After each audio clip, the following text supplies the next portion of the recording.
Oi, pessoal, é a professora Bruna e agora a gente vai entender os rumos da Revolução Francesa, os desdobramentos e o golpe do 18 Brumário. A gente vai compreender que após, então, o início do processo revolucionário e o fim do absolutismo, quais foram os acontecimentos, então? Como foi organizada essa questão política? A gente vai começar a compreender isso e ver como acabou essa Revolução Francesa. Será que ela deu frutos bons para a população, para o povo, ou não? Será que ela foi uma revolução, no fundo, burguesa, que representava apenas os interesses dos burgueses e daqueles que tinham dinheiro? Vamos lá? Mas antes, a gente vai compreender a Revolução Francesa a partir do nosso tempo presente, do que a gente vive hoje. Você já ouviu falar de esquerda e direita? Hoje, na televisão, no cenário político brasileiro, hoje existe uma forte polarização entre direita e esquerda. Bom, esses termos vão surgir então lá na França Revolucionária. Após o início da Revolução Francesa, dois grupos políticos surgiram e que representavam os interesses de um lado da burguesia e de outro da população em geral. Esses dois grupos entraram em conflitos que moldaram os acontecimentos da Revolução Francesa.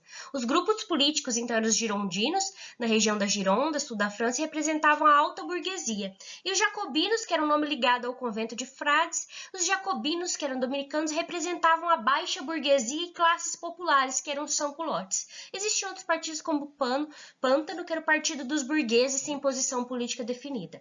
Então, a gente vai ver como a Revolução Francesa, esse passado, então, da Revolução, até hoje está presente, então, por exemplo, no cenário político das democracias. Nos Estados Unidos, a gente também tem essa bipolarização, que é esquerda e direita representada pelo Partido Republicano e pelo Partido Democrata. Inclusive o Brasil, a gente tem vários partidos, mas que seus posicionamentos ideológicos são então representados pela esquerda e pela direita. Lembrando que na Revolução Francesa, tanto esses grupos girondinos, jacobinos, vão então se unir a partir de suas visões de mundo parecidas, sobre suas visões e conceitos do que era a igualdade para eles diante da lei, da política, e vão se juntar para formar uma ação política. Essa ação política, então, é que vai dar corpo à ação desses girondinos e jacobinos. Inclusive, é o que acontece no tempo presente,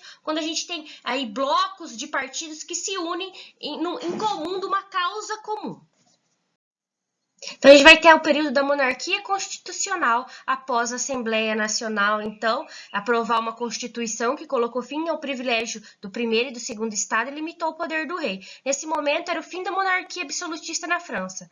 Aprovada a Declaração dos Direitos do Homem e do Cidadão, lembrando que esses direitos do homem e do cidadão eram restritos realmente aos homens. As mulheres não tiveram, então, apesar de a gente vai ter uma movimentação muito grande de mulheres, e que eu vou fazer esse vídeo para vocês compreenderem como que foi a participação das mulheres na Revolução Francesa, os homens que aprovaram e que fizeram todo o processo revolucionário, tá bom?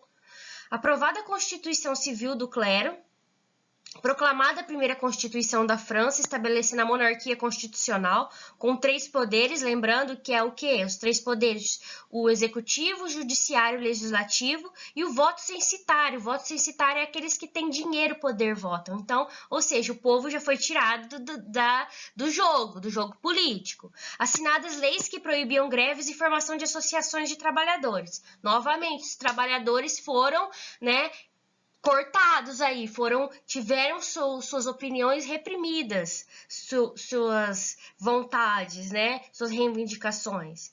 E a burguesia se afastava cada vez mais do terceiro estado, se alinhando mais à aristocracia, porque eles tinham dinheiro, Tinham dinheiro. A nobreza ficava mais acuada e outros mudavam-se para o exterior a fim de conseguir apoio contra-revolucionário. O contra-revolucionário é conseguir ajuda de países da Europa para que invadam a França e com isso acabem com a revolução. Tá? E aí a gente tem os jacobinos, que instauram então a pátria em perigo e vão armar a população, que era esse movimento contra-revolucionário, começava a ecoar dentro da França, e os jacobinos falam, a nossa revolução está em perigo, vamos então formar um exército popular sob o comando de Marat, Danton e Robespierre. Os revolucionários, então, vão acusar o rei de traição por colaborar com os invasores e vão proclamar a república. Neste contexto, a Constituição atendia aos interesses dos burgueses, da burguesia, que agora liderava o processo revolucionário. Então, a gente vai ter uma outra fase chamada de Convenção Nacional, e após a declaração do Pátria em Perigo, elegeu-se às pressas uma Convenção Nacional, isto é, uma Assembleia encarregada de elaborar uma nova Constituição. A primeira atitude da Convenção foi abolir a monarquia e proclamar a República. No primeiro período, liderado pelos girondinos, descobriu-se documentos secretos de Luís XVI armando um conluio ali, um golpe, e em janeiro de 1793, Luís XVI foi guilhotinado. Ele foi morto, então. Os estados europeus, temendo que o exemplo francês da Revolução se espalhasse pela Europa, começaram, então, a armar uma frente, uma coligação contra os ideais dos franceses. Então, levantes antirrepublicanos começaram a aumentar, como a Revolta da Vendéia. Os jacobinos, comandando os sans-culottes, prenderam os líderes girondinos, iniciando a Convenção Montanhesa. Agora a gente tem uma mudança de poder político, tá? A gente tinha os girondinos que começaram liderando agora esse processo revolucionário da Convenção. A gente vai ter agora os jacobinos, que agora eles que vão liderar esse processo da continuidade. E aí foi aprovada uma nova Constituição, enfatizando o sufrágio universal, que é o voto para todos, e a democratização. Vocês sabiam que no Brasil, gente, o povo foi ter direito a votar mesmo, todo mundo, inclusive os analfabetos, só a partir da Constituição de 1988, tá? Que a gente foi ter o direito, os analfabetos e toda a população foi ter direito ao voto. Antes era censitário também, era restrito, só os privilegiados votavam. E aí foi aprovada uma nova Constituição, então. E dirigiam-se o país por meio do Comitê da Salvação Pública, Administração e Defesa Externa, e pelo Comitê da Salvação Nacional, que cuidava da segurança interna, além do Tribunal Revolucionário, que julgava opositores. Então, a Revolução, pessoal, ela começou a se fechar, ela começou a não aceitar mais ideias diferentes. E isso foi provocando, então, com que os jacobinos ficassem acuados e decidissem, então, pelo pior processo que existe dentro de um processo político democrático, que é o quê? Vamos eliminar os opositores, e isso vai ser muito ruim aí para a França, né? Então, o que vai acontecer? O Marat vai ser assassinado por uma girondina, e os ânimos vão se exaltar entre aqueles que eram os jacobinos. Robespierre, então, entrou no poder, conhecido por seu autoritarismo. Seu governo foi chamado de período do terror. Milhares de pessoas foram executadas, além dos próprios jacobinos. O governo adotou medidas que favoreciam a população, como a lei do preço máximo nos alimentos, né? A decretação da abolição da escravidão nas colônias, das colônias onde a França tinha, fim dos privilégios feudais e a criação de um ensino público gratuito para todos, e favorecimento de um culto baseado na razão e na liberdade. Com a execução de Danton, perdeu o apoio popular e as constantes ameaças de ataques estrangeiros, e Robespierre foi perdendo poder e prestígio. A burguesia reorganizou-se e os líderes jacobinos foram guilhotinados. Esse período foi chamado Reação Termitoriana. Elaborada outra Constituição que reestabelecia o voto censitário e determinada que o poder executivo seria exercido por um diretório, formado por 5 membros eleitos pelos deputados. Então, a gente vai ter uma mudança nesse tipo de pensamento. Aqui, pessoal, a gente vai ter na figura 1 a execução do rei Luís XVI, tá? Através da guilhotina, então a população se reunia para ver essas execuções. Esse período foi chamado de terror porque teve muitas mortes, tá, de opositores, e isso é muito ruim para qualquer processo político, tá? Você não deixar que as pessoas tenham liberdade de expressão. Isso é uma coisa que, quando você tem essa oposição, essa forma já de abafar os ideais de outras pessoas que são opositores, isso já se configura aí como um autoritarismo, tá? E a gente tem a figura 2, espaço onde ocorriam as execuções dos opositores políticos com a guilhotina, objeto que foi criado na Revolução Francesa e foi criado já justamente para os opositores da Revolução.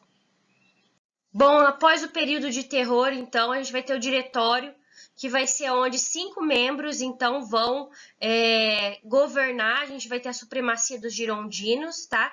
Eles vão enfrentar levantes populares, vão enfrentar também os monarquistas que querem restabelecer a monarquia novamente, através do Artois, que era irmão de Luís XVI, então a gente vai ter essa frente também dos monarquistas. Os jacobinos, então, vão atacar o governo por meio de clubes e jornais que existiam na época, montar uma opinião pública contra o diretório.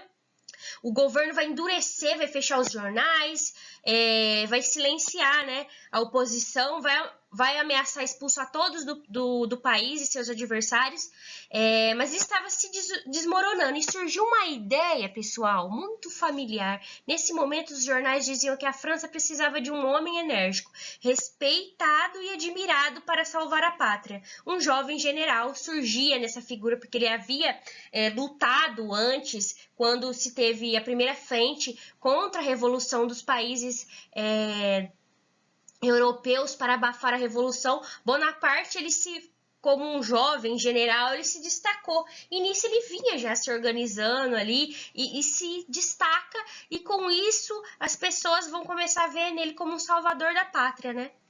Nesse momento, Bonaparte surge como salvador da pátria, no mesmo momento em que existe uma segunda coligação de Países Baixos, Espanha, Prússia, os reinos italianos formam contra a França. Ele vai apoiado pelos burgueses e militares. Bonaparte vai tomar o poder. Esse episódio passou para a história conhecido como 18 Brumário. O golpe 18 Brumário instaurou na França uma nova forma de governo, consulado, onde somente o Bonaparte iria comandar as leis, a economia, ditar as regras, tá? E terminava então o período revolucionário, aquele sonho ali do povo conseguir ter direitos, participação política. No fim, foi para atender os interesses dos burgueses e do liberalismo, que surgia então como uma força econômica, defender os privilégios agora dos burgueses. Então, no fim, o processo revolucionário ele foi interessante para a gente perceber quando a população tá junto, forma uma ação política interessante. No entanto, seus desdobramentos, seus rumos vão acabar com o golpe de 18 Brumário, instaurando uma nova forma de governo, uma forma de governo ditatorial na França, tá bom, pessoal? Então agora, depois da próxima atividade, a gente já vai começar a estudar o consulado e como foi conhecida a Era Napoleônica, tá bom? Qualquer dúvida, estou à disposição. Não tenham vergonha de mandar mensagem para a professora. Se cuidem, beijos, saudades, até mais!